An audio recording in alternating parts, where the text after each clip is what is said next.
Hey guys, this is Snack Attack 8 and welcome back to more of Super Mario Galaxy. This is part 11. We have a big episode today, one that I'm kind of actually nervous about doing. And it has to do with this very galaxy, the Beach Bowl Galaxy.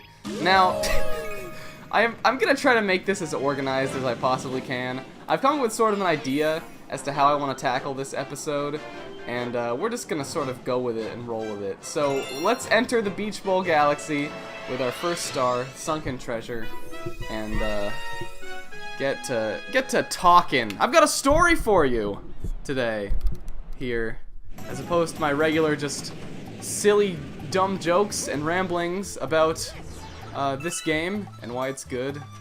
Yeah, and we're gonna tell it. So, I guess I can start today's video by saying that this galaxy, the Beach Bowl Galaxy, is my favorite galaxy in the game. The stars in this galaxy are actually kind of silly, especially the second one. Really, it takes no effort to do it all, and it's really easy. And the first one's kind of a cakewalk too. It's really like, if you had to talk about the most memorable missions or whatever in this game, this galaxy, I feel it contains like none of them. Maybe the third star, if you really like that, you'll see what that is. But this is my favorite one, and there's sort of a reason for it. And I'm gonna try to fully explain the reason and sort of why I love this game so much in general. I'm gonna try to tell the whole story that I have in its completeness. So what we're gonna do, because I know like what I'm doing right now is obviously not an acceptable way to tell a story in a Let's Play video. We're just going to go through however many stars in this galaxy it takes for me to complete this tale. And I'm not really going to be talking about much about the content of the missions, maybe one thing or two here or there, until at least I'm done saying what I want to say. So, it might seem a little weird, because this is a video about this game, it's not about my life, but a huge part of this, the reason I wanted to do this Let's Play, was because this game has played a huge impact on my life as a gamer. So, without further ado, I'm not gonna stop wasting your guys' time, and I guess I'm gonna start talking. But let's just talk to this penguin first. He says, yeah, this Beach Bowl is pretty much penguin paradise. Welcome to Beach Bowl. Yes. So, I guess, yeah, I'm gonna start my tale. There are a couple little nooks and crannies in this galaxy, so maybe we'll go around those and have a look. And I'm just gonna start talking. If I can grab this. How do I jump out of the water? I can do that, can't I? Maybe that's a different game. Maybe it's Sunshine, you can do that. I don't know. Alright. So, this game came out in 2007, almost 2008. It came out in November, I believe. It was by really close to the end of the year of 2007. And around this time, some big changes had been happening in the life of a snack. I guess the place to start in this story would be 2006. So in 2006, after living in South Florida for 8 years of my life, my family, because of a job that my father got, my family moved to where I currently live, which is in Virginia. And this was a big thing for me. When I was a kid, and still now really, I was really sort of shy about opening up to new people and sort of letting my guard down and being comfortable with making friends that because I think I was really sort of just scared about being judged by other people. And anytime I would meet somebody new, I would be really reluctant to open up about my life and share myself with them because I was afraid of what they would say. So because of this, when I lived for pretty much all of my life, like maybe, I don't know, 8 to 14 that I was when I moved, I only had a couple friends. I had 3 friends that were like my best friends. We pretty much did everything together, and they were really close to me.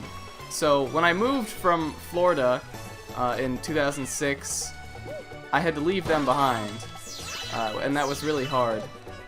Not only that, but in the fall and winter of that year, right before it became 2007, my grandmother, who was pretty much like a second mother to me, she was a huge part of our family. She actually increasingly began to develop really serious lung cancer, and so in October of 2006, she actually passed away. So that year was really difficult for me. I had moved to a completely new location. I was in my first year of high school because I was going into 9th grade. I started 9th grade here in Virginia. I was in my first year of high school in a school where I didn't know anybody. I was uncomfortable getting to know people and really shut a lot of people out of my life, even if they tried to like sort of get to know me and become friends with me. I was really guarded about that, and I kind of just had I felt like in this period of my life I had nowhere that I could turn. There was no one I could turn to for support. I was just all by myself and alone.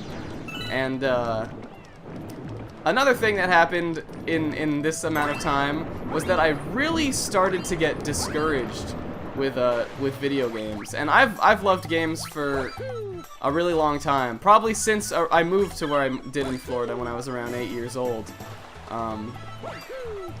I've been a gamer, I guess. Where are these star chips? I'm looking for them. I thought they were all under here. Maybe they're not. Oh yeah, I think they are. There's one in this box, I think. So I had always identified with playing games and loved that as a hobby. And I guess probably partially because of all of the situation that I was going through, and just the general climate of the games that I liked at that time, I started to really just kind of get complacent with video games and started just thinking maybe I was getting too old for the hobby. There was, I don't know, when I was in middle school and sort of a preteen, I was really into Sonic the Hedgehog. I loved Sonic Adventure 2 when it came out. That was the first Sonic game I played. And that's such a series for middle schoolers too. So I was totally into that. And those games started getting really bad around the time that I'm thinking of. Shadow the Hedgehog came out and I played that and I was like, this just sucks. I just hated it. And oh, I didn't go down that little pipe. We're gonna do that. So that was that. And then just the GameCube was on its way out, and that system played a huge role in my love of games. And the Wii was on its way in, and what was mostly coming out for it at the time were games that you played with other people. And at that point in my life, I felt like I really didn't have any other people other than my, friends that I was still friends with, the ones who lived in Florida, but they were just sort of too far away for it to really feel the same. So it was either crappy games that I didn't like, or there were a bunch of multiplayer games that I had no one to play with. And just I think all of that combined, plus just like, I don't know, even games like Twilight Princess, Zelda, that I was so excited about coming out, that had been around in the gaming press for such a long time. Like, that came out and I just really didn't like the atmosphere. It was just it all just seemed boring and with no imagination infused in it. And it just all really bummed me out. So I was going through a really terrible time in my life as a person, and also when it came to video games, just kind of questioning, like, was I getting too old for this hobby? And like, why did I get a Wii if I have no one to play these games with? And even the couple games that are single player that are out, I just don't enjoy. But so that's how things started to go on. So my grades in school weren't very good. I definitely would call myself depressed at that time. I didn't have any friends. I was just trying to do what I could to hold on, basically. And as things go in life, I've learned things just generally started to get a little better time by time as the years went on. I think it was really around 2008 that stuff started picking back up for me again. But there were as things started getting better for me in my life, there were games that came along that really brought me back into gaming in an even stronger way, I think, than ever I was before. And there were quite a few like precursor almost games that came out that I really got into that sort of brought me back into the hobby in general. The first one, well, you'd think I would remember the order that these came out, but for some reason I'm having trouble with it. But it was Pokemon Diamond was a huge one that I really loved and really got into. It was the first Pokemon to come out in forever. It had seemed like it had been forever since the Game Boy Advance ones came. And I sank so much time into that, because when I really would just go to school, like feel anxious about being at school, come home and play games. That was really all I had to do. So I spent so much time delving into these games that finally started to pick my interest again. So Pokemon Diamond came out. That was a huge one. Super Paper Mario for the Wii was another like one that really grabbed me. And it's weird because I know a lot of people say they were really disappointed with that turn that the series took. But I just loved that game and thought it was so interesting and unique. Harvest Moon Magical Melody, which is one of the last GameCube games that came out here. That one was huge for me, and I remember sort of, again, just living out like relationships that I wanted to have in real life in that game and stuff. There was a girl that I really liked at the time who I actually did end up having a high school romance, which means it only lasted for a couple months. But what can you expect? There was a girl that I did end up dating, my first real serious girlfriend, who at that time, unbeknownst to me, however she really felt, at that time I just thought she didn't even realize I existed, and that was hopeless. So I think like Harvest Moon helped me sort of live out like romantic fantasies. I don't know, that's weird. But those games all came along. But there was one game in particular that, above all else, just completely shot video games back into my life. And it was this one. And the reason this galaxy holds so much meaning to me is because, and I've already mentioned, like, oh, like this was a point where this game really started to wow me and impress me. And I had a lot of those up until this point. With this galaxy, or with this game, like a lot of the other levels in this game, I was like, wow, this is really cool. And it was already like one of the games that I was like, you know, games maybe are cool again. Like I'm back into this. But this was the one, and I'll always remember that this was the one that really made me happy. It was the first time I ever played this galaxy. It was rainy. It was like a dark day. And I come home, I think I had a bad day at school, I think I'd done poorly on a test or something, and I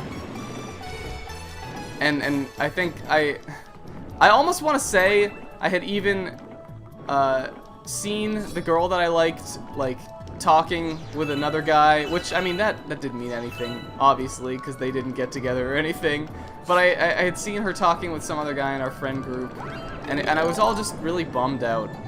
On the day that I first played this, and I came home and I popped Super Mario Galaxy in to play it, and came to this level that was like, I don't know, something about the way that this Beach Bowl Galaxy is set up is just so, just I want to be here, and that's always at least when I was a kid, what first started my love of games, which is why I love 3D platformers so much, is that the environments in video games that evoke sort of like a feeling of awe and wonder and like, I wish this place so much existed in real life. Like that was a big reason I got into games in general. It was whether it was like Donkey Kong 64 with those 3D environments that at the time just seemed so incredible to me, or Wind Waker, which is another. I think I really just have an affinity for beach and island themed things. That was just another huge one, was Wind Waker, and just all those old games that had that sense of wonder and like, again, like this is a place that I wish existed in real life so I could live here and like the fact that the games give you an opportunity to sort of feel like you are in this world. Those kind of games that I felt like before had just been phasing out, that were just not around anymore after all the disappointment games that I played. This Beach Bowl Galaxy, this one, brought that back in me. It made me feel those feelings again that I hadn't really felt for years, and it was just like a huge like turning point, I feel like, in me getting back into video games.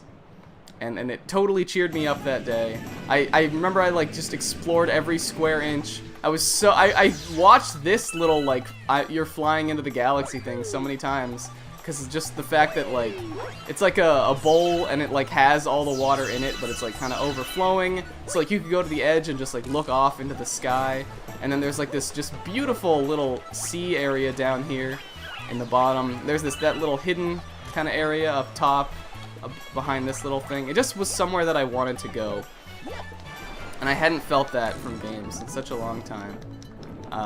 But yeah, I guess that's why this is my favorite galaxy. And really, I think just the imagination that goes into this game, or that you can just tell is in like every aspect of this, was what finally sort of brought me back into games in general. And I think it did it even in an even stronger way than before. This game has an excellent soundtrack, and when it first came out, I was just so into the soundtrack that it was the first time I ever started looking up like game music videos on YouTube. And really my first sort of foray into using YouTube for video game stuff in general. And because this game left such an impression on me, I actually also went back and started getting into games that I had played when I was younger, but sort of didn't get to fully experience. I got really, really into The Legend of Zelda Majora's Mask and Banjo-Kazooie especially when I was in high school, after sort of this gaming renaissance of mine. And the Banjo games, which I had liked as a kid and sort of they were never my favorite, but I really liked them as a kid, and I really got into those in high school when I sort of rebooted my N64 and got back to playing some of those old games again. Those were actually what led me into Let's Plays. I watched my first Let's Play of Banjo-Tooie. That was the first one I ever saw, and that was because I had been watching like gameplay videos of Banjo-Kazooie Nuts and Bolts, because I really wanted to see how that game was coming out, and I really wanted to see how that was. And so in a roundabout way, like this game and because I used YouTube so much to like look at stuff about this, and then I kept going through that, like it really heavily contributes, I think, to me even starting doing Let's Plays in general, and just my love of games turning into like me wanting to make this something serious that was like always in my life. I don't know, I feel like this game just plays a huge part in that. And I guess that's my story. That's all the galaxies in Beach Bowl for now. That second one, or that third one is a real interesting one, I think, with this like thwomp floating island path thing. They reused that actually in Mario Galaxy 2 for one of the special levels, but I think that one's pretty cool and unique. But that's my story. So if you're wondering like why this game is so important to me, it's really because I was in a really tough spot in my life before this came out. I felt alone and isolated, and like I was never gonna make friends, and that I was losing loved ones, and it was just a really hard time for me. And that something that I identified with so strongly in my life was leaving it because I was losing interest in it. And among other games, this one was the most important in sort of bringing me back into that hobby in general, and increasing my love for it and helping me find new outlets where I could see game stuff, which inevitably led to me doing Let's Plays. So yeah, that's the story, guys. Hopefully I didn't like ramble too much, or hopefully it wasn't unclear exactly what I was getting at there, but I think you get the point. Just something that I really wanted to say, and I've been sort of looking for a place to say it in this project. I was thinking maybe the end, but because Beach Bowl is my favorite, and of this game I have the most vivid memory of doing it. Like of all the memories I have in this game, seeing the Beach Bowl Galaxy and exploring it for the first time is the most memorable to me. I just felt like this was the right time to share that. But now the galaxy's over, I didn't even get to talk about it. But really what I love about it is the look and the feel that you get while they're there. And the music track is really great, and it's just awesome. The stars, the missions, like I said, are take it or leave it. They could go either way, but it'll always be my favorite galaxy and one of my favorite games. But we do have time for one more, so we're gonna do this one, the Giant Eel Outbreak. It feels to me like there's a lot of water in the kitchen in general. I don't know if that's because the kitchen is where the sink is. That was a really smart thing to say. But we have Beach Bowl, we have this one. There's actually another very water-based galaxy that we haven't unlocked yet. It's that question block one. But the music in this galaxy is really nice too. I think this is sort of an underrated track in the game. It's very deep space, kind of like space junk. Giant gringills have been terrorizing the waters lately. Can you help us? Do all these penguins have something to say? I guess we can talk to them. Gringills like those could gobble us all up in one bite. Can you beat those gringills by hitting them with shells? Okay, thanks for telling me what to do. Grandpa's getting old. Wow. This guy's not pulling any punches. Grandpa's right here, man. He could hear that. Or maybe it's because he's getting old, he can't hear it. This is Grandpa, I guess. He looks like the father of that guy who teaches the swimming lesson back in Beach Bowl. Ever since those big eels showed up, we haven't caught any fish. So you can see where they're going with this one. Gotta get rid of the eels. Something I didn't even talk about because I was sharing my story, but I think I showed the text for it, is that if you spin and grab a shell and then take it underwater, you can actually swim around. And I'm looking for, I don't think they explain this in Beach Bowl at all. I'm looking for, there's two different types of shell. There's this green one. Oh, come on. Get out of here. Torpedo Ted. That's your name. There's the green shell and the red shell.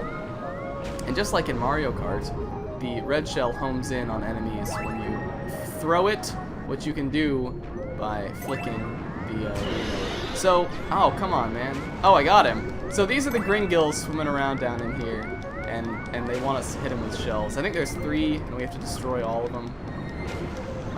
And look, there's the Toad Brigade's ship. Again, like I said, it's just always destroyed in like every level, even if the Toad Brigade isn't in it. So yeah, that's our mission for this one, is to beat these guys. There are a lot of cool little treasure chests and stuff around here. I think most of them just have coins and maybe star bits. I don't think there's like a secret star in any of these. Oh man, that was an enemy.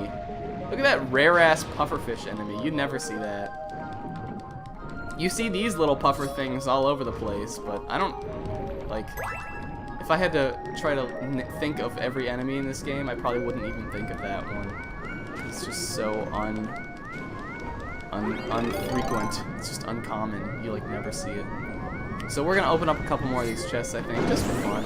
Just because I want to. Oh, there's another guy? Alright, I want to open up a chest that has something in it. Like a 1-up that I don't need, because I have 14 lives. And lives don't matter in this game. Ow, that can hurt me? Wow, I didn't know that. Yeah. Are there any other chests around? I know there's one that has something in it. Here we go. Oh, there's a life shroom. I actually need that. Give me that, please. That's probably the best thing we could get from a chest. I think let's just take out the last green deal. Got a red shell here. That makes it easiest to do. It's really not so hard to hit these things with green shells. but red is the easiest way. Where is he? Come on, bud. Where are you? Do we need to get up higher? This level's really weird because it's spherical, but you're underwater. So it can be kind of hard to get where your bearings are. Did I get him? Yes, I did. And I think that's, yeah, 3 is all. It's the last one. Got a star on the sunken ship. That's really cool. I love this. I love water in general, and sand and that kind of stuff. It's always been something that I've had a huge affinity for. It's been everywhere I've lived. It's always my favorite. I realized earlier that when I was mentioning like Donkey Kong 64 and Wind Waker, those 2 games are both very island themed and have a lot of water and beaches. And I guess maybe that's what I'm most drawn to in video games. I don't know. By thinking about the games you like and things, similarities between them and what you like about them, you kind of learn a lot about yourself. But I think that'll be the end for this very different video in the Super Mario Galaxy Let's Play. I hope you guys enjoyed it, though. Oh, does Roro have something to say? It sounds like her music, but I think it's just because we did a Hungry Luma star, and every time you do one of those, it takes you back out front. Do you have something, Roro? We got that last galaxy finally in there. No, she doesn't. Okay.